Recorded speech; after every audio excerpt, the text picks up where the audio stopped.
We're just days away from tens of thousands of auto workers potentially heading back to work, but new virus cases and safety concerns are popping up at one Metro Detroit assembly plant. Now, as our Jim Kurtzner found out, many auto workers are calling for widespread testing. This was one of the first plants to shut down at the beginning of the outbreak back in March. We're now told 2 team leaders working here this week have been sent home, one confirmed case and the other an exposure with contact tracing. He went home.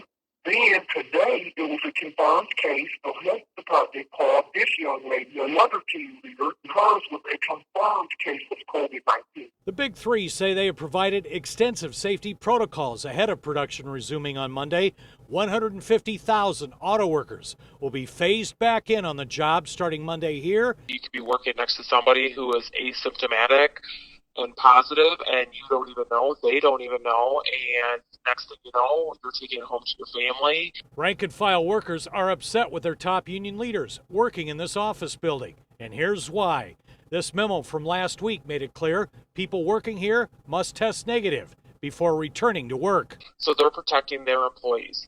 But on the flip side of that, we pay them to represent us, to protect us. The response from UAW President Rory Gamble to his members saying the UAW is also an employer and responsible for employees' health. He also says they've told the Big Three and other employers, we expect as much testing as possible to be conducted. GM in a statement to 7 Action News today said testing will be used for employees who arrive to work with symptoms. They will be sent in for testing and will be sent home to wait for results. That's not just the Big Three. Everybody they represent, they need to tell all these companies that everybody should be tested prior to coming back to work to protect all the workers. Many auto workers say they want to get back on the job, but they want to do it safely. They don't want to become the new hotspot like we've seen in meatpacking plants around the country.